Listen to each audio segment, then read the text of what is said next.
नमस्कार दोस्तों, आप सभी लोगों का बहुत बहुत स्वागत है हमारे इस YouTube चैनल पे। जैसा कि आप सभी दोस्तों को पता है कि हम इस समय पर हमारे पाठ्यक्रम में जो रचनाएं लगी हुई हैं, रचनाओं का अध्ययन कर रहे हैं। रचनाओं के क्रम में दोस्तों हम इस समय नाटक का अध्ययन कर रहे हैं, जो कि हमारे पाठ्यक्रम में नाटक लगे हुए हैं। सभी नाटकों का अध्ययन कर चुके हैं। इससे पहले हमने दोस्तों चंद्रगुप्त नाटक, जो कि प्रसाद जी का ऐतिहासिक नाटक है, उसका अध्ययन किया था। इसके अलावा आप लोगों को दोस्तों बता दें कि हमने हमारे पाठ्यक्रम में जितनी भी रचनाएं लगी हैं, उपन्यास और कहानियां, सभी का अध्ययन पूरे विस्तार के साथ में कर चुके हैं। उसके बाद हमने नाटकों का अध्ययन शुरू किया था और इस समय हम आषाढ़ का एक दिन, जो कि मोहन राकेश जी का नाटक है, इसका अध्ययन कर रहे हैं। आप लोगों को पता होना चाहिए दोस्तों कि आषाढ़ का एक दिन जो नाटक है मोहन राकेश जी का, 3 अंकों में दोस्तों ये विभाजित है, जिसका पहले अंक का अध्ययन हम दोस्तों कर चुके हैं पिछले वीडियो में। आज हम इसके दोस्तों दूसरे अंक का अध्ययन कर रहे हैं। तो आते हैं दोस्तों अपने विषय वस्तु पर। यही कहेंगे दोस्तों, अगर आप लोगों ने पिछला वीडियो, पहले अंक का जो वीडियो है इस नाटक का, आषाढ़ के एक दिन जो मोहन राकेश का नाटक है, इसका अगर जो पहले अंक का आप लोगों ने वीडियो नहीं देखा है तो पहले जाकर के उस वीडियो को देखिए। उसके बाद दोस्तों इस वीडियो में आइए, तभी आप लोगों को समझ में आएगा और मज़ा भी ज़्यादा आएगा। क्योंकि आप लोग डायरेक्ट दूसरे अंक में देखेंगे तो आप लोगों को मज़ा भी नहीं आएगा और समझ में भी नहीं आएगा। इसलिए पहले दोस्तों जाइए, प्लेलिस्ट बनी हुई है आषाढ़ का एक दिन नाटक मोहन राकेश। इसमें दोस्तों पहला अंक पिछले वीडियो में पहले अंक का वीडियो था और इस वीडियो में हम दूसरे अंक का अध्ययन करेंगे। तो दोस्तों आप लोग अगर चैनल में हमारे नए हैं तो चैनल को सब्सक्राइब करिए और ज़्यादा से ज़्यादा शेयर करिए, जिससे ज़्यादा से ज़्यादा लोगों को इसका लाभ मिल सके, हमारा प्रयास सार्थक हो सके। आते हैं दोस्तों सीधे अपने विषय वस्तु पर, समय नहीं बर्बाद करते। अंक 2, आषाढ़ का एक दिन नाटक मोहन राकेश जी का। कुछ वर्षों के अनंतर वही प्रकोष्ठ की स्थिति में पहले से कहीं अंतर आ गया है। लिपाई कई स्थानों से उखड़ रही है।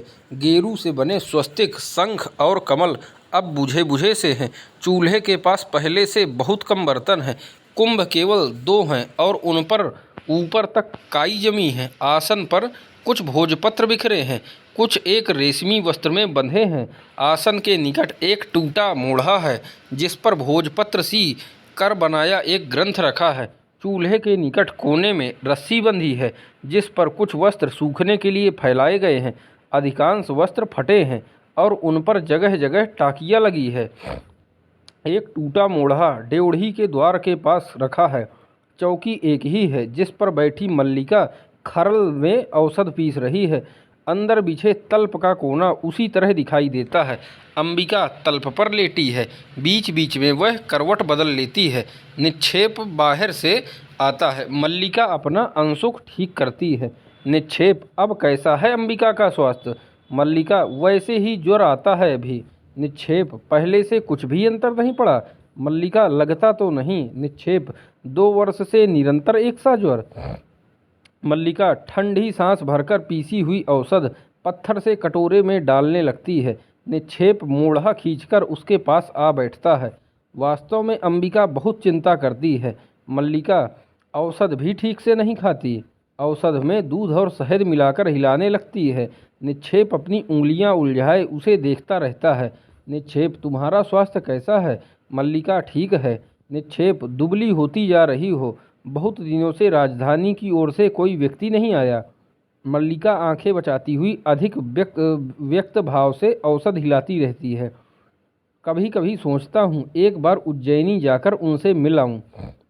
मल्लिका, क्यों? निक्षेप, कई बातें करना चाहता हूँ। कई बार लगता है कि दोष मेरा ही है। मल्लिका गंभीर भाव से उसकी ओर देखती है। मल्लिका, किस बात का? निक्षेप लंबी सांस लेता है। निक्षेप, बात तुम जानती हो। मैंने आशा नहीं की थी कि उज्जैनी जाकर कालिदास इस तरह वहाँ के हो जाएंगे। मल्लिका, और मुझे प्रसन्नता है कि वे वहाँ रहकर इतने व्यस्त हैं। यहाँ उन्होंने केवल ऋतु संहार की रचना की थी, वहाँ उन्होंने कई नए काव्यों की रचना की है। 2 वर्ष पहले जो व्यवसायी आए थे, उन्होंने कुमार संभव और मेघदूत की प्रतियां मुझे ला दी थी। बता रहे थे उनके एक और बड़े काव्य की बहुत चर्चा है, परंतु उसकी प्रति उन्हें नहीं मिल पाई। निक्षेप, यूं तो सुना है उन्होंने कुछ नाटकों की भी रचना की है, जो उज्जैनी की रंगशालाओं में खेले गए हैं। फिर भी? मल्लिका, फिर भी क्या? निक्षेप, मुझे कहते दुख होता है। उन्हीं व्यवसायियों के मुँह से और भी तो कई बातें सुनी थी। मल्लिका, व्यक्ति उन्नति करता है तो उसके नाम के साथ कई तरह के अपवाद जुड़ने लगते हैं। निक्षेप मैं अपवाद की बात नहीं कर रहा, उठकर टहलने लगता है। सुना यह भी तो था कि गुप्त वंश की राजदुहिता से उनका विवाह हो गया है। मल्लिका तो इसमें बुरा क्या है? निक्षेप एक तरह से देखें तो बुरा नहीं भी है, परंतु यहाँ रहते उनका जो आग्रह था कि जीवन भर विवाह नहीं करेंगे, रुककर उसकी ओर देखता है। उस आग्रह का क्या हुआ? उन्होंने यह नहीं सोचा कि उनके इसी आग्रह की रक्षा के लिए तुमने अंबिका, उनके प्रसंग में मेरी बात कहीं नहीं आती। मैं अनेकानेक साधारण व्यक्तियों में से हूँ, वे असाधारण हैं, उन्हें जीवन में असाधारण का ही साथ चाहिए था। सुना है राजदुहिता बहुत विदुषी है। निक्षेप हाँ सुना है, बहुत शास्त्र दर्शन पढ़ी है। मैंने कहा है ना कि एक तरह से देखें तो इसमें कुछ बुरा नहीं है, परंतु दूसरी तरह से देखने पर बहुत ग्लानि होती है। मल्लिका, इसके विपरीत मुझे अपने से ग्लानि होती है कि यह ऐसी मैं उनकी प्रगति में बाधा भी बन सकती थी। आपके कहने से मैं उन्हें जानने के लिए प्रेरित न करती तो कितनी बड़ी क्षति होती। निक्षेप, यह तो दुख है कि मेरे कहने से तुम ऐसा ना करती तो आज तुम्हारे जीवन का रूप यह न होता। मल्लिका, मेरे जीवन में पहले से क्या अंतर आया है? पहले माँ काम करती थी, अब मैं अस्वस्थ, अब वे अस्वस्थ हैं, मैं काम करती हूँ। निक्षेप, बाहर से तो इतना ही अंतर लगता है। मल्लिका, केवल इतना ही अंतर है? औषध के लिए उठ खड़ी होती है। माँ को औषध दे दूँ, अभी आती हूँ। अंदर चली जाती है और अंबिका को सहारे से उठाकर औषध पिलाती है। अंबिका पीकर सिर हिलाती है। निक्षेप टहलता हुआ झरोखे के पास चला जाता है। बाहर घोड़े की टापों का शब्द सुनाई देता है, जो पास आकर दूर चला जाता है। निक्षेप झरोखे से सटा देखता रहता है। अंबिका औषध पीकर लेट जाती है। मल्लिका बाहर आ जाती है और किवाड़ के पास रुककर अंबिका की ओर देखती है। मल्लिका, माँ ठंड लगती हो तो किवाड़ बंद कर दूं? अंबिका सिर हिलाती है। मल्लिका किवाड़ बंद कर देती है। निक्षेप झरोखे के पास से हट आता है। निक्षेप, लगता है आज फिर कुछ लोग बाहर से आए हैं। मल्लिका, कौन लोग? निक्षेप, संभवतः राज्य के कर्मचारी हैं। दो वैसी ही आकृतियां मैंने देखी हैं, जैसी तब देखी थी जब आचार्य कालिदास को लेने आए थे। मल्लिका थोड़ा सिहर जाती है। मल्लिका, वैसी आकृतियां? अपने भाव को दबाकर हंसने का प्रयत्न करती है। जानते हैं माँ इस संबंध में क्या कहती है? कहती है कि जब भी ये आकृतियाँ दिखाई देती हैं, कोई न कोई अनिष्ट होता है, कभी युद्ध, कभी महामारी। परंतु पिछली बार तो ऐसा कुछ नहीं हुआ। निक्षेप, नहीं हुआ। मल्लिका आंखें बचाती हुई गीले वस्त्रों को देखने में व्यस्त हो जाती है। मल्लिका, क्या हुआ? और जो हुआ वह तो अच्छा ही था। दो एक वस्त्रों को उतार कर फिर रस्सी पर फैला देती है। हवा में आजकल इतनी नमी रहती है कि वस्त्र घंटों नहीं सूखते। फिर टापों का शब्द सुनाई देता है। निक्षेप फिर झरोखे के पास चला जाता है। सहसा उसके मुंह से आश्चर्य की ध्वनि निकल पड़ती है। निक्षेप, हैं नहीं, परंतु नहीं कैसे? टापों का शब्द दूर चला जाता है। निक्षेप उत्तेजित सा झरोखे के पास से हटकर आता है। मल्लिका, सहसा उत्तेजित क्यों हो उठे आर्य? निक्षेप, निक्षेप, मैंने अभी एक और आकृति को घोड़े पर जाते देखा है। मल्लिका, तो क्या हुआ? आपको भी माँ की तरह अनिष्ट की आशंका हो रही है? निक्षेप, वह एक बहुत परिचित आकृति है मल्लिका। मल्लिका, परिचित आकृति? निक्षेप, मुझे विश्वास है वे स्वयं कालिदास है। मल्लिका हाथ के वस्त्र को पकड़े स्तंभित सी हो रहती है। मल्लिका, कालिदास? यह कैसे संभव है? निक्षेप, मैंने अपनी आंखों से देखा है। वे घोड़ा दौड़ाते पर्वत शिखर की ओर गए हैं, इस राजसी वेशभूषा में, और कोई उन्हें ना पहचान पाए। निक्षेप की आंखें पहचानने में भूल नहीं कर सकती। मैं अभी जाकर देखता हूँ, राज्य कर्मचारी भी अवश्य उन्हीं के साथ आए होंगे। उसी उत्तेजना में चला जाता है। मल्लिका, वे आए हैं और पर्वत शिखर की ओर गए हैं। अपनी उंगली को दांत से काटती है और पीड़ा का अनुभव होने पर यंत्र चालित सी झरोखे के पास चली आती है। डेवढ़ी से रंगड़ी और संगनी अंदर चली आती हैं। मल्लिका आश्चर्य से उनकी ओर देखती है। रंगड़ी संगनी को आगे करती है। रंगड़ी, इससे पूछ हम अंदर आ सकती हैं? संगनी उसे आगे करके स्वयं पीछे हट जाती है। संगनी, तू पूछ। मल्लिका उनके पास आ जाती है। रंगड़ी, अच्छा मैं पूछती हूँ, सुनो, यह तुम्हारा घर है? मल्लिका, हाँ हाँ आइए, आप मेरे यहाँ आए हैं। रंगड़ी और संगनी अंदर आ जाती है और खोजती दृष्टि से इधर उधर देखती हैं। रंगड़ी, हम विशेष रूप से किसी के यहाँ नहीं आई, समझ लो कि यूं ही आई हैं ग्राम प्रदेश में घूमती हुई। संगनी, हम यहाँ के घर देखना चाहती हैं। रंगड़ी, और यहाँ के जीवन का अध्ययन करना चाहती हैं। संगनी, पहले मैं परिचय दे दूं, यह है रंगड़ी, उज्जैनी के नाट्य केंद्र में। तो दोस्तों, रंगड़ी कौन है? यह है रंगड़ी, उज्जैनी के नाट्य केंद्र में नृत्य का अभ्यास करती है। नाटक लिखने में भी इसकी रुचि है। ये दोस्तों रंगड़ी के बारे में कहा गया। रंगड़ी कहती है, और यह संगनी उसी केंद्र में मृदंग और वीणा वादन सीखती है। बहुत सुंदर प्रणय गीत लिखती है। अब गद्य की ओर आ रही है। और तुम्हारा परिचय? मल्लिका कुछ भी उत्तर न देकर आश्चर्य से उनकी ओर देखती रहती है। संगनी, तुमने अपना परिचय नहीं दिया। मल्लिका, मेरा परिचय कुछ भी नहीं है। आइए यहाँ आसन पर बैठिए। संगनी, हम बैठने के लिए नहीं, अध्ययन करने के लिए आई हैं। इस स्थान को आप लोग क्या कहते हैं? मल्लिका, किस स्थान को? रंगड़ी, इसका अभिप्राय इस सारे स्थान से है जहाँ इस समय हम हैं। उज्जैनी में हम इसे प्रकोष्ठ कहते हैं। यहाँ तुम लोग क्या कहते हो? मल्लिका, प्रकोष्ठ। रंगड़ी, प्रकोष्ठ को तुम लोग भी प्रकोष्ठ कहते हो? और कुंभों के निकट जाकर एक कुंभ को छूती है। इसे मल्लिका, कुंभ। रंगड़ी, कुंभ। प्रकोष्ठ को प्रकोष्ठ और कुंभ को कुंभ। निराशा से कंधे हिलाती है। संगनी, देखो यहाँ के कुछ स्थानीय शब्द नहीं है। मल्लिका हतप्रभ सी उनकी ओर देखती रहती है। मल्लिका, स्थानीय शब्द? संगनी, हाँ, आंचलिक शब्द। जैसे पतंजलि ने लिखा है ना कि यध्वा को कुछ लोग यरवा बोलते हैं और तध्वा को तरवा। यवार्ण स्तवार्ण ऋषयो बभूर्व। मल्लिका, इसे इतना ज्ञान नहीं है। मल्लिका कहती है, मुझे इतना ज्ञान नहीं है। संगनी कुछ निराश सी आसन पर बैठ जाती है। रंगड़ी घूमकर प्रकोष्ठ की एक एक वस्तु का निरीक्षण करती है। मल्लिका संगनी के पास चली जाती है। संगनी, देखो, हम कुछ ऐसी बातें जानना चाहती हैं जिनका संबंध यहाँ के और केवल यहाँ के जीवन से हो। तुम्हारे घर और वस्त्र तो लगभग हमारे जैसे हैं। यहाँ के जीवन की अपनी विशेषता क्या है? मल्लिका, यहाँ के जीवन की अपनी विशेषता? पल भर झरोखे की ओर देखती रहती है। मैं नहीं जानती, हमारा जीवन हर दृष्टि से बहुत साधारण है। संगनी, यह मैं नहीं मान सकती। इस प्रदेश ने कालिदास जैसी असाधारण प्रतिभा को जन्म दिया है। यहाँ की तो प्रत्येक वस्तु असाधारण होनी चाहिए। रंगड़ी चूल्हे के आसपास की सब वस्तुओं को अच्छी तरह देखकर तथा एक बार अंदर झांककर उसके पास आ जाती है। रंगड़ी, देखो, मैं तुम्हें समझती हूँ। बात यह है कि राजकीय नियोजन से हम दोनों कभी कालिदास के जीवन की पृष्ठभूमि का अध्ययन कर रही हैं। तुम समझ सकती हो कि यह कितना बड़ा और महत्वपूर्ण कार्य है। परंतु यहाँ घूमकर हम तो लगभग निराश हो चुकी हैं। यहाँ कुछ सामग्री है ही नहीं। संगनी, अच्छा, यहाँ के कुछ वनस्पतियों के नाम बताइए। मल्लिका, कैसी वनस्पति? संगनी, कैसे वनस्पति? सोचने लगती है।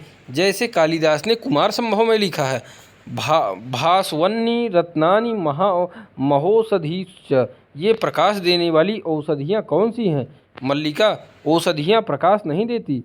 संगनी उठ खड़ी होती है। संगनी, औषधियाँ प्रकाश नहीं देती? तुम्हारा अभिप्राय है कि कालिदास ने जो लिखा है वह झूठ है? मल्लिका, उन्होंने कुछ भी झूठ नहीं लिखा।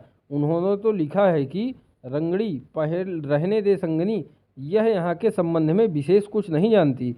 संगनी भी निराशा से मुंह बिचकाकर उठ खड़ी होती है। संगनी, अच्छा, तुम्हारा बहुत समय नष्ट किया, क्षमा करना, चल रंगड़ी। दोनों चली जाती हैं। मल्लिका ड्योढ़ी का किवाड़ बंद कर देती है, आसन के पास जाकर नीचे बैठ जाती है और बिखरे पृष्ठों पर सिर टिका देती है।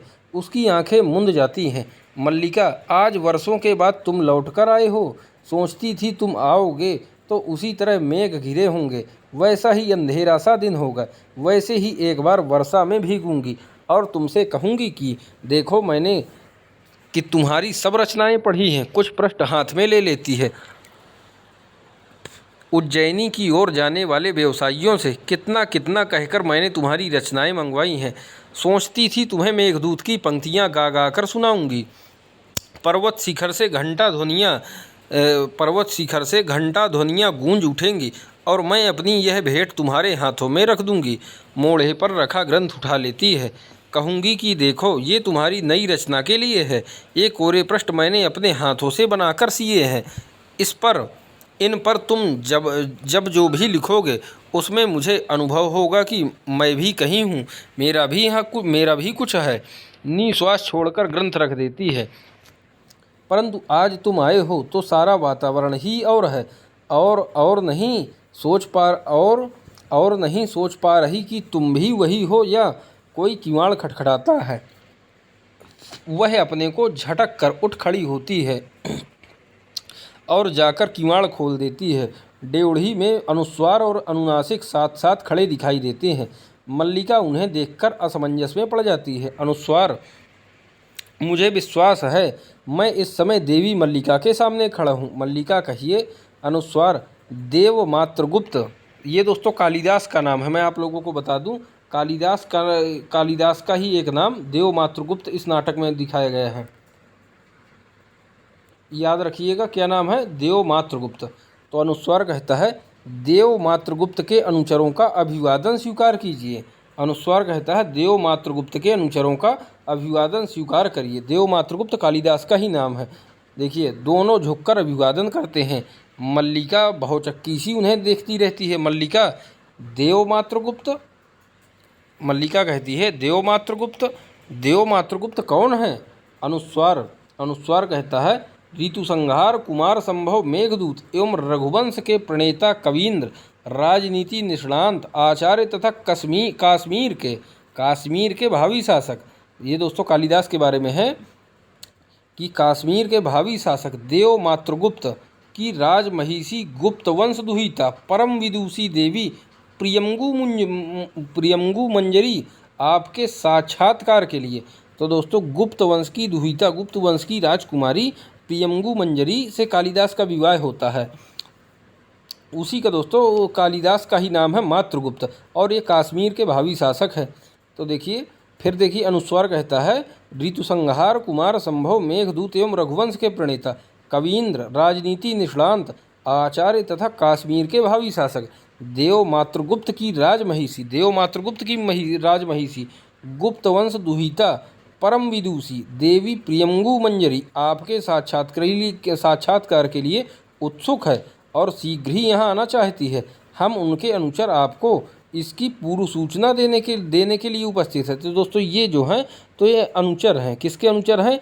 गुप्त वंश की दुहिता, मतलब गुप्त वंश की राजकुमारी और कालिदास की पत्नी, कालिदास का नाम ही मातृगुप्त है, कालिदास की पत्नी प्रियंगु मंजरी की बात कर रहे हैं। मल्लिका कहती है, ऋतुसंहार और मेघदूत आदि के प्रणेता तो कालिदास हैं, और आप कह रहे हैं कि अनुस्वार, वे गुप्त राज्य की ओर से कश्मीर का शासन संभालने जा रहे हैं। मातृगुप्त उन्हीं का नया नाम है। मल्लिका कहती है, वे कश्मीर का शासन संभालने जा रहे हैं और उनकी राजमहिषी मुझसे मिलने के लिए आ रही है। अनुस्वार, मुझे विश्वास है कि इस गौरवपूर्ण अवसर पर आप अपने उपवेश गृह के वस्तु विन्यास में कुछ परिवर्तन आवश्यक समझेंगी। इसे आपका आदेश समझते हुए हम यह कार्य अभी अपने हाथों संपन्न किए देते हैं। आओ अनुनासिक, दोनों प्रकोष्ठ में आकर निरीक्षण करने की दृष्टि से सब वस्तुओं को देखने लगते हैं। मल्लिका एक ओर हट जाती है। अनुनासिक आसन के पास चला जाता है। अनुनासिक, मैं समझता हूँ यह आसन द्वार के निकट होना चाहिए। अनुस्वार कहता है, देवी द्वार से प्रवेश करेंगी और आसन द्वार के निकट होगा। अनुनासिक, उस स्थिति में इसे इसकी वर्तमान स्थिति से 7 अंगुल दक्षिण की ओर हटा देना चाहिए। अनुस्वार, दक्षिण की ओर? नकारात्मक भाव से सिर हिलाता है। मैं समझता हूँ इसकी स्थिति 5 अंगुल उत्तर की ओर होनी चाहिए। गवाक्ष से सिर की किरणें सीधी इस पर पड़ती हैं। अनुनासिक, मैं तुमसे सहमत नहीं हूँ। अनुस्वार, मैं तुमसे सहमत नहीं हूँ। अनुनासिक, क्यों? तो अनुस्वार, तो विवादास्पद विषय होने से आसन को यहीं रहने दिया जाए। अनुनासिक, अच्छी बात है, इसे यहीं रहने दिया जाए। और ये कुंभों के पास चला जाता है। अनुस्वार, मैं समझता हूँ एक कुंभ इस कोने में और दूसरा उस कोने में होना चाहिए। अनुनासिक, पर मैं समझता हूँ कि कुंभ यहाँ होने ही नहीं चाहिए। अनुस्वार, क्यों? अनुनासिक क्यों का कोई उत्तर नहीं। अनुस्वार मैं तुमसे सहमत नहीं हूँ। अनुनासिक मैं तुमसे सहमत नहीं हूँ। अनुस्वार तो अनुनासिक तो कुंभों को भी यहीं रहने दिया जाए। दोनों उधर जाते हैं जिधर रस्सी पर वस्त्र सूखने के लिए फैलाए गए हैं। मल्लिका आसन के पास जाकर बिखरे पन्नों को समेटती है और उन्हें मोढ़े पर रखकर चुपचाप अंदर चली जाती है। अनुस्वार गीले वस्त्रों को छूता है। अनुस्वार ये वस्त्र अनुनासिक वस्त्र भी गीले हैं, इसलिए इन्हें नहीं हटाना चाहिए। अनुस्वार क्यों। अनुनासिक शास्त्रीय प्रमाण ऐसा है। अनुस्वार कौन सा प्रमाण है। अनुनासिक यह तो मुझे याद नहीं। अनुस्वार यह याद है कि ऐसा प्रमाण है। अनुनासिक हाँ। अनुस्वार तो अनुनासिक तो संदिग्ध विषय है। अनुस्वार हाँ तब तो अवश्य संदिग्ध विषय है। अनुनासिक संदिग्ध विषय होने से वस्त्रों को भी रहने दिया जाए। अनुस्वार अच्छी बात है, वस्त्रों को भी रहने दिया जाए। अनुनासिक परंतु यह चूल्हा अवश्य यहाँ से हटा देना चाहिए। अनुस्वार चूल्हा हटाने का अर्थ होगा आसपास की सब वस्तुओं को हटाया जाए, इसके लिए बहुत समय चाहिए। अनुनासिक समय के अतिरिक्त बहुत धैर्य चाहिए। अनुस्वार धैर्य के अतिरिक्त बहुत परिश्रम चाहिए। अनुनासिक मैं समझता हूँ कि भाजनों को हाथ लगाना हमारी स्थिति के अनुकूल नहीं है। अनुस्वार मैं भी यही समझता हूँ। अनुनासिक तो इस बात में हम दोनों सहमत हैं कि चूल्हे को ना हटाया जाए। अनुस्वार मैं समझता हूँ हम दोनों सहमत हैं। अनुनासिक चारों ओर देखता है। अनुनासिक और तो कुछ शेष नहीं। अनुस्वार भी चारों ओर देखता है। अनुस्वार मेरे विचार में कुछ भी शेष नहीं। अनुनासिक नहीं अभी शेष है। अनुस्वार क्या। अनुनासिक यह चौकी यहाँ रास्ते में पड़ी है, इसे यहाँ से हटा देना चाहिए। अनुस्वार मैं इससे सहमत हूँ। अनुनासिक तो अनुस्वार तो अनुनासिक तो इसे हटा देना चाहिए। अनुस्वार हाँ अवश्य हटा देना चाहिए। अनुनासिक तो अनुस्वार तो अनुनासिक हटा दो। अनुस्वार मैं। अनुनासिक हाँ। अनुस्वार तुम नहीं। अनुनासिक नहीं। अनुस्वार क्यों। अनुनासिक क्यों का कोई उत्तर नहीं। अनुस्वार फिर भी। अनुनासिक पहले मैंने तुमसे कहा है। अनुस्वार परंतु चौकी देखी पहले तुमने है। अनुनासिक तो अनुस्वार तो अनुनासिक हटा दो। अनुस्वार तुम हटा दो। अनुनासिक तो रहने दो। अनुस्वार रहने दो। अनुनासिक अब। अनुस्वार हाँ अब। अनुनासिक चारों ओर एक दृष्टि और डाल लें। अनुस्वार हाँ चारों ओर एक दृष्टि और डाल लें। मातुल उत्तेजित सा बाहर से आता है। मातुल अधिकारी वर्ग आपका कार्य यहाँ पूरा हो गया। अनुनासिक क्यों। अनुस्वार अनुस्वार हाँ पूरा हो गया ना। क्यों। अनुनासिक अनुनासिक हाँ हो गया, केवल एक दृष्टि डालना शेष है। अनुस्वार हाँ केवल एक दृष्टि डालना शेष है। मातुल तो वह दृष्टि अब रहने दीजिए। देवी प्रियंगु मंजरी बाहर पहुँच गई हैं। अनुनासिक देवी बाहर पहुँच गई हैं तो चलो। अनुस्वार अनुस्वार चलो। दोनों साथ साथ बाहर चले जाते हैं। मातुल भी पीछे पीछे चला जाता है और कुछ क्षण बाद प्रियंगु मंजरी को मार्ग दिखलाता वापस आता है। मातुल वह इस सारे प्रदेश में सबसे सुशील, सबसे विनीत और सबसे भोली लड़की है। मल्लिका अंदर से आती है। आओ आओ मल्लिका, मैं देवी से तुम्हारी ही प्रशंसा कर रहा था। चाटुकारिता की हंसी हंसता है। देवी जब से आई है तुम्हारे ही संबंध में पूछ रही हैं। तो यही है हमारी मल्लिका, इस प्रदेश की राजहंसनी। मल्लिका देवी के लिए कौन सा आसन निश्चित किया गया है। मल्लिका प्रियंगु मंजरी को अभिवादन करती है। प्रियंगु मंजरी मुस्कुराकर अभिवादन की स्वीकृति देती है। प्रियंगु मंजरी कहती है, आर्य मातुल आप अब जाकर विश्राम करें, अनुचर मेरे लौटने तक बाहर प्रतीक्षा करेंगे। मातुल परंतु आपके लिए आसन। प्रियंगु मंजरी उसकी चिंता ना करें, मुझे असुविधा नहीं होगी। मातुल असुविधा तो होगी, आप असुविधा को असुविधा ना माने यह दूसरी बात है। और वास्तव में कुलीनता कहते इसी को हैं। बड़े कुल की विशेषता ही यह होती है कि प्रियंगु मंजरी आप विश्राम करें, मैंने पहले ही आपको बहुत थकाया है। मातुल मुझे थकाया है आपने। फिर चाटुकारिता की हंसी हंसता है। आपके कारण मैं थकूंगा। मुझे आप दिन भर पर्वत शिखर से खाई में और खाई से पर्वत शिखर पर जाने को कहती रहें तो भी मैं नहीं थकूंगा। मातुल का शरीर लोहे का बना है, लोहे का। आत्मश्लाघा नहीं करता, परंतु हमारे वंश में केवल प्रतिभा ही नहीं शरीर शक्ति भी बहुत है। मैं पशुओं के पीछे दिन में 10-10 योजन घूमा हूँ। मैं कहता हूँ संसार में सबसे कठिन काम कोई है तो पशुपालन का। एक भी पशु मार्ग से भटक जाए तो। प्रियंगु मंजरी देखिए आज भी आपके पशु भटक रहे होंगे, जाकर एक बार उन्हें देख लीजिए। मातुल, अब मैं पशु को देखता हूँ। गुप्त वंश के साथ संबंध और पशुओं की देखरेख, मैंने तो अपने सब पशु वर्षों पहले ही बेच दिए, और सच कहूँ तो उसमें भी मुझे लाभ ही रहा, क्योंकि प्रियंगू की दृष्टि मल्लिका से मिल जाती है। वह बढ़कर मल्लिका के हाथ अपने हाथों में ले लेती है। प्रियंगू सचमुच वैसी ही हो जैसी मैंने कल्पना की थी। मल्लिका कुछ अव्यवस्थित होकर उसे देखती रहती है। मातुल, क्योंकि अच्छा तो मुझे अनुमति दीजिए, घर में कई कुछ बिखरा पड़ा है, कई तरह की व्यवस्था करनी है, तो अनुचर आपकी प्रतीक्षा करेंगे। फिर भी मेरे लिए कोई आदेश हो तो कहला दीजिएगा। मल्लिका, देवी के बैठने की कुछ तो व्यवस्था कर दो। नहीं, ये तो ऐसे ही खड़ी रहेंगी। अच्छा, मैं चल रहा हूँ, कोई आदेश हो तो कहला दीजिएगा। प्रियंगू, आप चलें, यहाँ के लिए चिंता करने की आवश्यकता नहीं। मातुल, अच्छा, चल देता है। मुझे चिंता करने की क्या आवश्यकता है? चिंता करने के लिए यहाँ मल्लिका है, अंबिका है। फिर भी कोई काम हो तो कहला दीजिएगा। चला जाता है। प्रियंगू मंजरी क्षण भर मल्लिका को देखती रहती है, फिर इसकी ठोड़ी को हाथ से छू लेती है। प्रियंगू, सचमुच बहुत सुंदर हो। जानती हो, अपरिचित होते हुए भी तुम मुझे परिचित नहीं लग रही। मल्लिका, आप बैठ जाइए ना। प्रियंगू, नहीं, बैठना नहीं चाहती, तुम्हें और तुम्हारे घर को देखना चाहती हूँ। उन्होंने बहुत बार इस घर की और तुम्हारी चर्चा की है। जिन दिनों मेघदूत लिख रहे थे, उन दिनों प्रायः यहाँ का स्मरण किया करते थे। दृष्टि चारों ओर घूमकर फिर मल्लिका के चेहरे पर स्थिर हो जाती है। आज इस भूमि का आकर्षण ही हमें यहाँ ले आया है, अन्यथा दूसरे मार्ग से जाने में हमें अधिक सुविधा थी। मल्लिका, मैं समझ नहीं पा रही किस रूप में आपका आतिथ्य करूं। आप आसन ले लें तो मैं आपके लिए। प्रियंगू, आतिथ्य की बात मत सोचो, मैं तुम्हारे यहाँ अतिथि के रूप में नहीं आई हूँ। संभव था ये ना भी आते, परंतु मैं ही विशेष आग्रह के लिए इन्हें लाई हूँ।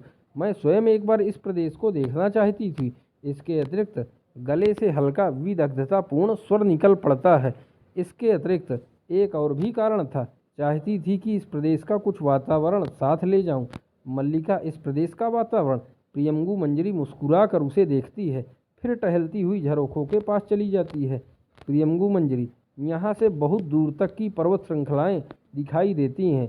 कितनी निर्वाज्य सुंदरता है। मुझे यहाँ आकर तुमसे स्पर्धा हो रही है।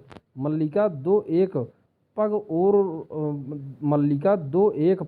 उस ओर को बढ़ाती है। मल्लिका, हमारा सौभाग्य होगा कि आप कुछ दिन इस प्रदेश में रह जाएं। यहाँ आपको असुविधा तो होगी, परंतु। प्रियंगू मंजरी फिर विदग्ध भाव से उसे देखती है। प्रियंगू मंजरी, इस सौंदर्य के सामने जीवन की सब सुविधाएं है। इसे आंखों में व्याप्त करने के लिए जीवन भर का समय भी पर्याप्त नहीं। झरोखे के पास से हट आती है, परंतु इतना अवकाश कहाँ है। कश्मीर की राजनीति इतनी अस्थिर है कि हमारा एक एक दिन वहाँ से दूर रहना कई समस्याओं को जन्म दे सकता है। एक प्रदेश का शासन बहुत बड़ा उत्तरदायित्व है, हम पर तो और भी बड़ा उत्तरदायित्व है, क्योंकि कश्मीर की स्थिति इस समय बहुत संकटपूर्ण है। यूँ वहाँ के सौंदर्य की ही इतनी चर्चा है, परंतु हमें उसे देखने का अवकाश कहाँ रहेगा। बाहें पीछे टिकाए आसन पर बैठ जाती है, इसलिए तुमसे स्पर्धा होती है। सौंदर्य का यह सहज उपभोग हमारे लिए केवल एक सपना है। बैठ जाओ। आसन पर अपने सामने बैठने के लिए संकेत करती है। मल्लिका नीचे बैठने लगती है तो वह उसे रोक देती है। यहाँ मेरे पास बैठो। मल्लिका, मैं दूसरा आसन ले लेती हूँ। कोने से मोढ़ा उठाकर आसन के पास रख लेती है और उस पर रखे भोजपत्र आदि गोदी में रखकर बैठ जाती है। प्रियंगू मंजरी, लगता है यहाँ ग्राम प्रदेश में रहकर भी तुम्हें साहित्य से अनुराग है। मल्लिका की आंखें झुक जाती है। किसकी रचनाएं हैं ये? मल्लिका, कालिदास की। प्रियंगू की भौहें कुछ संकुचित हो जाती है। प्रियंगू, अब वे मातृगुप्त के नाम से जाने जाते हैं, यहाँ भी उनकी रचनाएं मिल जाती हैं। मल्लिका, ये प्रतियां मैंने उज्जैनी से आने वाले व्यवसायियों से प्राप्त की है। प्रियंगू मंजरी के होठों पर हल्की व्यंग्यात्मक मुस्कुराहट प्रकट होती है। प्रियंगू, मैं समझ सकती हूँ, उनसे जान चुकी हूँ कि तुम बचपन से उनकी संगनी रही हो। उनकी रचनाओं के प्रति तुम्हारा मोह स्वाभाविक है, जैसे कुछ सोचती सी छत की ओर देखने लगती है। वे भी जब तब यहाँ के जीवन की चर्चा करते हुए आत्मविस्मृत हो जाते हैं, इसलिए राजनीतिक कार्यों से कई बार उनका मन उखड़ने लगता है। फिर उसकी आंखें मल्लिका के मुख पर स्थिर हो जाती है। ऐसे अवसरों पर उनके मन को संतुलित रखने के लिए बहुत प्रयत्न करना पड़ता है। राजनीति साहित्य नहीं है, उसमें एक एक क्षण का महत्व है। कभी एक क्षण के लिए भी चूक जाएं तो बहुत बड़ा अनिष्ट हो सकता है। राजनीतिक जीवन की धुरी में बने रहने के लिए व्यक्ति को बहुत जागरूक रहना पड़ता है। साहित्य उनके जीवन का पहला चरण था, अब वे दूसरे चरण में पहुंच चुके हैं। मेरा अधिक समय इसी आयास में बीतता है कि उनका बढ़ा हुआ चरण पीछे न हट जाए। बहुत परिश्रम करना पड़ता है इसमें। मुस्कुराने का प्रयत्न करती है। तुम ऐसा नहीं समझती मल्लिका, मैं राजनीतिक जीवन के संबंध में कुछ भी नहीं जानती। प्रियंगु, क्योंकि तुम ग्राम प्रदेश में ही रही हो।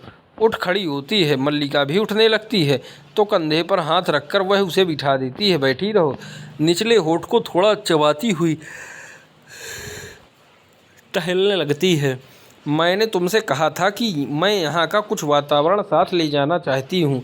यह इसलिए कि उन्हें अभाव का अनुभव ना हो। उससे कई बार बहुत क्षति होती है। वे व्यर्थ में धैर्य खो देते हैं, जिसमें समय भी जाता है, शक्ति भी। उनके समय का बहुत मूल्य है। मैं चाहती हूँ उनका समय उस तरह नष्ट न हुआ करे। मल्लिका के सामने आकर रुक जाती है। इसलिए मैं यहाँ से कई कुछ अपने साथ ले जा रही हूँ। कुछ हरिण शावक जाएंगे जिनका हम अपने उद्यान में पालन करेंगे। यहाँ की औषधियाँ उद्यान के क्रीड़ा शैल पर तथा आसपास के प्रदेश में लगवा दी जाएंगी। हम यहाँ के से कुछ घरों का भी वहाँ निर्माण करेंगे। मातुल और उनका परिवार भी साथ जाएगा। यहाँ से कुछ अनाथ बच्चों को वहाँ ले जाकर हम शिक्षा देंगे। मैं समझती हूँ इससे अंतर पड़ेगा। फिर टहलती हुई प्रकोष्ठ के दूसरे भाग में चली जाती है। देख रही हूँ तुम्हारा घर बहुत जर्जर स्थिति में है। इसका परिसंस्कार आवश्यक है। चाहो तो मैं इस कार्य के लिए आदेश दे जाऊंगी। उज्जैनी के 2 कुशल स्थपति हमारे साथ आए हैं। क्यों? मल्लिका उठकर उसकी ओर आती है। मल्लिका, आप बहुत आदर है, आपका बहुत आदर है, परंतु हमें ऐसे ही घर में रहने का अभ्यास है, इसलिए असुविधा नहीं होती। प्रियंगु, फिर भी चाहूँगी कि इस घर का परिसंस्कार हो जाए। उनके जीवन के आरंभिक वर्षों का इस घर के साथ भी संबंध रहा है। मातुल के घर के स्थान पर मैंने नए भवन के निर्माण का आदेश दिया है। स्थपतियों से कहा है कि वे उज्जैनी से संलक्षण शिलाएं लाकर कार्य आरंभ करें। खेद है कि कार्य के निरीक्षण के लिए मैं स्वयं यहाँ नहीं रह पाऊंगी। कल ही हमें आगे की यात्रा आरंभ कर देनी होगी। तुम भी हमारे साथ क्यों नहीं चलती? मल्लिका विमूढ़ सी उसकी ओर देखती रहती है। मल्लिका, मैं? प्रियंगु पास आकर उसके कंधे पर हाथ रख देती है। प्रियंगु, हाँ, इसमें बाधा क्या है? यहाँ तुम किसी ऐसे सूत्र से तो बंधी नहीं हो कि मल्लिका, मेरी माँ यहाँ है। प्रियंगु, यह कोई बाधा नहीं है। तुम्हारी माँ के भी साथ चलने की व्यवस्था हो सकती है। हमारे स्थपति इस घर का परिसंस्कार करते रहेंगे। तुम वहाँ मेरे साथ मेरी संगनी के रूप में रहोगी। मल्लिका के चेहरे पर आहत अभिमान की रेखाएं प्रकट होती है, परंतु वह अपने को दबाए रखती है। मल्लिका, क्षमा चाहती हूँ, मैं अपने को ऐसे गौरव की अधिकारिणी नहीं समझती। प्रियंगु, परंतु मैं तुम्हें इससे कहीं अधिक की अधिकारिणी समझती हूँ। मेरे आने से पहले राज्य के 2 अधिकारी यहाँ आए थे। होंठों पर फिर विदग्ध मुस्कान आ जाती है। मैंने उन्हें औपचारिकता के लिए ही नहीं भेजा था। मल्लिका उसका अर्थ समझने का प्रयत्न करती हुई अनिश्चित सी उसकी ओर देखती रहती है। मल्लिका, देखा है प्रियंगु, तुम उनमें से जिसे भी अपने योग्य समझो उसी के साथ तुम्हारे विवाह का प्रबंध किया जा सकता है। दोनों योग्य अधिकारी है। मल्लिका, देवी भोजपत्रों को वक्ष से सटाए। मल्लिका कहती है, देवी भोजपत्रों को वक्ष से सटाए कुछ पग आसन की ओर हट जाती। प्रियंगु मंजरी उसे सीधी दृष्टि से देखती हुई धीरे धीरे उसके पास चली जाती है। प्रियंगु, संभवतः तुम दोनों में से किसी को भी अपने योग्य नहीं समझती, परंतु राज्य में ये 2 ही नहीं और भी अनेक अधिकारी हैं। मेरे साथ चलो, तुम जिससे भी कहो चाहोगी। मल्लिका आसन पर बैठ जाती है और रूंधे आवेश से अपना होंठ काट लेती है। मल्लिका, इस विषय की चर्चा छोड़ दीजिए। गला रूंध जाने से शब्द स्पष्ट ध्वनित नहीं होते। अंदर का द्वार खुलता है और अंबिका रोग और आवेश के कारण शिथिल और कांपती सी बाहर आकर जैसे अपने को सहेजने के लिए रुकती है। प्रियंगु, क्यों? तुम्हारे मन में कल्पना नहीं है कि तुम्हारा अपना घर परिवार हो? अंबिका धीरे धीरे उनकी ओर बढ़ती है। अंबिका, नहीं, इसके मन में यह कल्पना नहीं है। प्रियंगु घूमकर उसकी ओर देखती है। मल्लिका अव्यवस्थित भाव से उठ खड़ी होती है। मल्लिका, माँ। अंबिका, इसके मन में यह कल्पना नहीं है, क्योंकि यह भावना के स्तर पर जीती है। इसके लिए जीवन में सांस फूल जाने से शब्द गले में अटक जाते हैं। मल्लिका हाथ के पृष्ठ आसन पर रख देती है और पास जाकर अंबिका को पीठ से सहारा देती है। मल्लिका, तुम उठ क्यों आई माँ?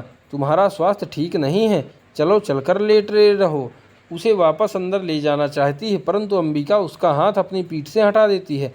अंबिका, मैं किसी आने वाले से बात भी नहीं कर सकती। दिन, मास, वर्ष मुझे घुटते हुए बीत गए हैं। मेरे लिए यह घर नहीं, एक काल गुफा है जिसमें मैं हर समय बंद रहती हूँ। और तुम चाहती हो मैं किसी से बात भी ना करूँ? चलने की चेष्टा में गिरने को हो जाती है, उसे संभाल लेती है। मल्लिका, परंतु माँ, तुम स्वस्थ नहीं हो। अंबिका, तुम्हारी अपेक्षा मैं फिर भी अधिक स्वस्थ हूँ। प्रियंगू के पास जाकर उसे सिर से पैर तक देखती है। यह घर सदा से इस स्थिति में नहीं है राजवधु। मेरे हाथ चलते थे तो मैं प्रतिदिन इसे लीपती बुहारती थी। यहाँ की हर वस्तु इस तरह गिरी टूटी नहीं थी, परंतु आज तो हम दोनों माँ बेटी भी यहाँ टूटी सी पड़ी रहती हैं। यह सब इसलिए कि फिर सांस फूल जाने से आगे नहीं बोल पाती। प्रियंगू मंजरी प्रकोष्ठ पर दृष्टि डालने के बहाने उसके पास से हट जाती है। प्रियंगू, मैं देख रही हूँ घर की स्थिति अच्छी नहीं है। मल्लिका मेरे साथ चल सकती तो समस्या वैसे ही सुलझ जाती, परंतु अब होंठ काटती हुई जैसे सोचने के लिए क्षण भर रुकती है। अब भी जो कुछ संभव है मैं कर जाऊंगी। स्थपतियों को आदेश दे जाऊंगी कि इस घर को गिराकर इसके स्थान पर मल्लिका चिहुक जाती है। मल्लिका, ऐसा मत कीजिए, इस घर को गिराने का आदेश मत दीजिए। प्रियंगू मंजरी फिर सीधी दृष्टि से उसे देखती है। प्रियंगू, मैं तुम्हारी सुविधा के लिए ही कह रही थी। तुम्हें इसमें असुविधा है तो ठीक है, मैं ऐसा आदेश नहीं दूंगी। फिर भी चाहती हूँ कि तुम्हारे लिए कुछ न कुछ कर सकूँ। इस समय और नहीं रुक सकती। कल की यात्रा से पहले कई आवश्यक कार्य पूरे करने हैं। यूँ तो इस समय भी अवकाश नहीं था, पर मैंने आना आवश्यक समझा। वे पर्वत शिखर की ओर घूमने गए थे, मैं उस बीच इधर चली आई। अच्छा। मल्लिका की उंगलियां उलझ जाती हैं और आंखें झुक जाती है।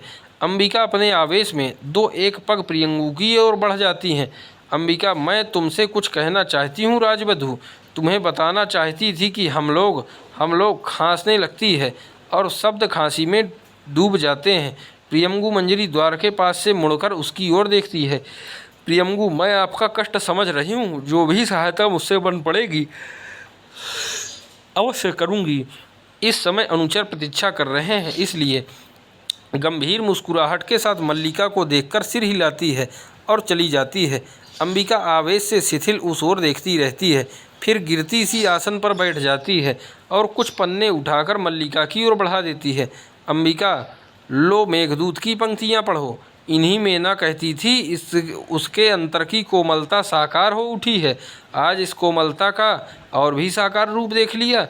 मल्लिका ठगी सी उसकी ओर देखती रहती है।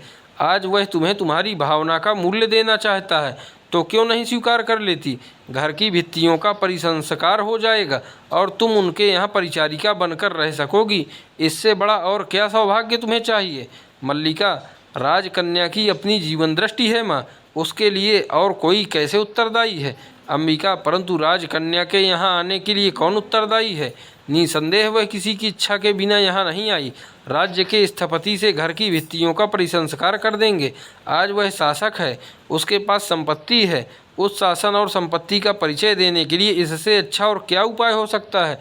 मल्लिका, परंतु माँ अंबिका, माँ कुछ नहीं जानती, कुछ नहीं समझती। माँ भावना की गहराई तक नहीं जाती।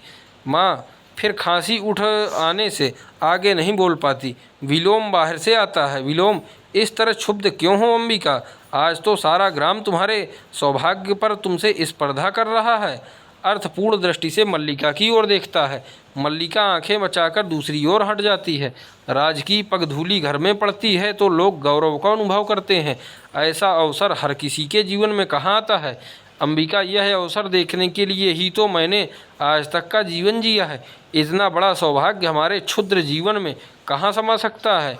उठ खड़ी होती है। चलो, मैं स्वयं चलकर सारे ग्राम में इस सौभाग्य की घोषणा करूंगी। हमारे वर्षों के अभाव और दुख कितना बड़ा फल लाए हैं। राज्य के स्थपति हमारे घर की भित्तियों का परिसंस्कार कर देंगे। विलोम बैठ जाओ अंबिका, आज ग्राम के पास तुम्हारी बात सुनने का अवकाश नहीं है। टहलता हुआ झरोखे के पास चला जाता है। ग्राम के लोग आज व्यस्त हैं, उन्हें बाहर से आए अतिथियों के लिए कई तरह की सामग्री जुटानी है। अतिथि आज यहाँ के पत्थर तक बटोर कर ले जाना चाहते हैं। मल्लिका, यहाँ के पत्थर पहले भी मूल्यवान थे।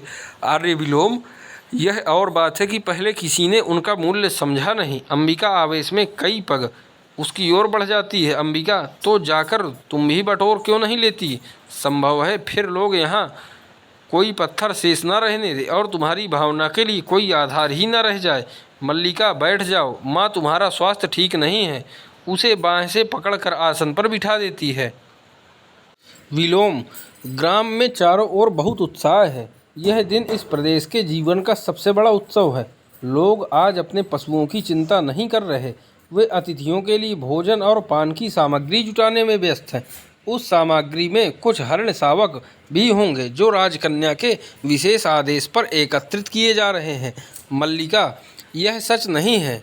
विलोम, सच नहीं है। इंद्र वर्मा और विष्णुदत्त को राजकन्या ने स्वयं आदेश दिया है। तो यहाँ पे दो और नए पात्र आए। कौन आए? विलोम ने कहा इंद्र वर्मा और विष्णुदत्त को राजकन्या ने स्वयं आदेश दिया है कि मल्लिका, उस आदेश का कुछ और अर्थ भी हो सकता है। विलोम, और अर्थ? क्या और अर्थ हो सकता है? क्या राजकन्या हरिण शावकों से खेला करेगी या उज्जैनी के कलाकार उनकी अनुकृतियां बनाएंगे? यह भी एक मनोरंजक विषय है कि राज परिवार के साथ आए राजधानी के कलाकार आज यहाँ की हर वस्तु की अनुकृतियां बनाते घूम रहे हैं। यहाँ का कोई पेड़, पत्ता, तिनका शेष नहीं रहेगा जिनकी वे अनुकृति बनाकर नहीं ले जाएंगे। मल्लिका, इसका भी कुछ दूसरा अर्थ हो सकता है। विलोम झरोखे के पास से हटकर उसकी ओर आता है। विलोम, मैं कब कहता हूँ कि दूसरा अर्थ नहीं है?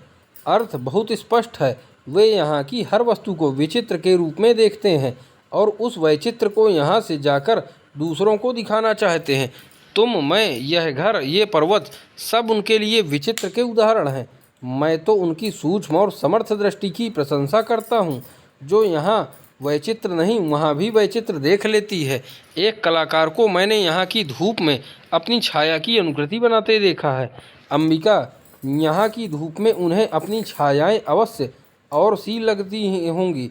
वह कौन राक्षसी थी जो जिस किसी जीव को उसकी छाया से पकड़ लेती थी? बोलते बोलते फिर हाँफने लगती है।